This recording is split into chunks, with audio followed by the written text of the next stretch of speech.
मांस वगैरह भक्षण करना ये समर्थ का आदेश नहीं। इस्लाम में जरूरी नहीं है कि आपको नॉनवेज खाना चाहिए। आप खुद देखो अपनी कलाम पाक को उठा के, ना तो कहीं पर मुसलमान के बारे में ये लिखा है कि मुसलमान के लिए कुर्बानी लिख रही है। कुर्बानी का मतलब था कि अल्लाह ताला की राह पे अपनी बुराइयों को कुर्बान कर देना, ना कि बकरे को काट देना, मुर्गे को काट देना। वो ऊपर से जो आदेश लेकर आया था हजरत मोहम्मद, उसमें बिस्मल यानी गाय को काटना, मुर्गे को काटना, बकरे को काटना, इसको बिस्मल बोलते हैं। ये कहते हैं रोजा, बंग और नमाज बताई थी उसने। रोजा माने व्रत, बंग जैसे ऊंचे शोर माज करना, है भगवान हमारी अर्ज सुनना, इसको बंग बोलते हैं। और 5 वक्त की नमाज कहते हैं। सिर्फ इतना आदेश था हजरत मोहम्मद का, ये मांस खाने का नहीं था। ये तो बाद में किसी फरिश्ते ने किसी में प्रवेश करके ये बकवाद गढ़ रखी है। उसने कभी नहीं कहा कि नबी मोहम्मद नमस्कार है राम रसूल कहाया, 1,80,000 को सौगंध जिन नहीं करद चलाया।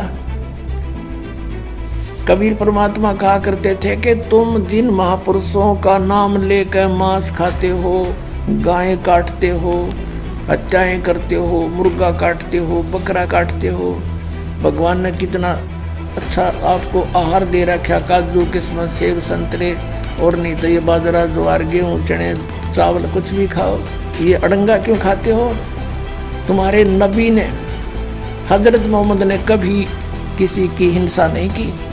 कहते हैं वो तो आदरणीय महापुरुष थे। नबी मोहम्मद नमस्कार है राम रसूल कहाया, और 1,80,000 को सौगंध जिन नहीं कर चलाया। हजरत मोहम्मद जी के 1,80,000 अनुयायी हुए थे जो कति पाक साफ थे। वो ब्याज तक भी नहीं लेते थे, जिहाद संघर्ष नहीं करते थे, किसी का कत्ल करना भी महापाप मानते थे। वो तो ऐसे महापुरुष थे। कहते हैं अरस कुरस पर अल्लाह तकत है, अरस कुरस पर आसमान के ऊपर अंतिम छोर पे अरस कुरस पर अल्लाह तकत है, भगवान का सिंहासन है, और खालिक बिन नहीं खाली। और वो पैगंबर पाक पुरुष थे साहिब के अब्दाली। जिन महापुरुषों की तुम आड़ लेकर दुनिया को भ्रमित कर रहे हो, मांस खिला रहे हो, पाप के भागी बना रहे हो, उन्होंने कभी मांस छुआ नहीं। मांस वगैरह भक्षण करना ये समर्थ का आदेश नहीं। आप खुद देखो अपनी कलाम पाक को उठा के, ना तो कहीं पर मुसलमान के बारे में ये लिखा है कि मुसलमान के लिए कुर्बानी लिख रही है। कुर्बानी का मतलब था कि अल्लाह ताला की राह पे अपनी बुराइयों को कुर्बान कर देना, ना कि बकरे को काट देना, मुर्गे को काट देना। हम जितने भी महीने साल में 2 जो त्यौहार आते हैं, इस पर हम जितनी भी कुर्बानियाँ करते हैं, ये हमारे पाप कर्म जोड़ रहा है काल। अगर इससे आप मेरी बातों से अगर आपको थोड़ा बहुत भी कुछ मिले तो मैं आपसे रिक्वेस्ट, आपसे प्रार्थना, या मेरे को कुछ भी समझ के बोल दीजिए। मैं उस परमेश्वर का कुत्ता हूँ जो आपको भोंक रहा हूँ और आपको जगाने की कोशिश कर रहा हूँ। आप आइए यहाँ। आपको अगर कोई दिक्कत आती है, कोई शंका समाधान आती है, तो आप ज्ञान चर्चा कीजिए। अपने मुल्ला काजियों को भी उठा के लाइए जिन्होंने अब तक हमें इस राह से भटकाया है। नमस्कार नाइक साहब, मेरा सवाल यह है कि कौन सा धर्म, किताब या जाति ये इजाज़त देती है कि मासूम जानवरों का कत्ल किया जाए? I mean to fulfil his hunger और taste, like in case of Muslim you celebrate Bakri Eid which favors killing of goats, I mean as a means of festival. एक मुसलमान बहुत अच्छा मुसलमान रह सकता है प्योर वेजिटेरियन बन के भी। इस्लाम में ज़रूरी नहीं है कि आपको नॉनवेज खाना चाहिए, फ़र्ज नहीं है। अब तक हमें इस राह से भटकाया। अगर वो उसी टाइम ये बोल देते जब मांस को काटने लगे थे कि कलमे पढ़ने से जो मांस खाया जा रहा है वो हराम है, वो गुनाह है, उसकी सज़ा बहुत बुरी होगी, तो आज जितना भी मुसलमान समाज है ये मांस को नहीं छूता। इन्हीं की वजह से आज जो भी मुसलमान समाज का बंदा वो शुरू से मांस खाने लग जाता। जब हमें मालिक ने यहाँ भेजा था तो कुछ नियम बना के भेजे थे। उस नियमों को अगर हम तोड़ते हैं तो हम सीधा शैतान के पास जाएंगे, जहन्नुम में जाएंगे, दोजख की आग में जलेंगे।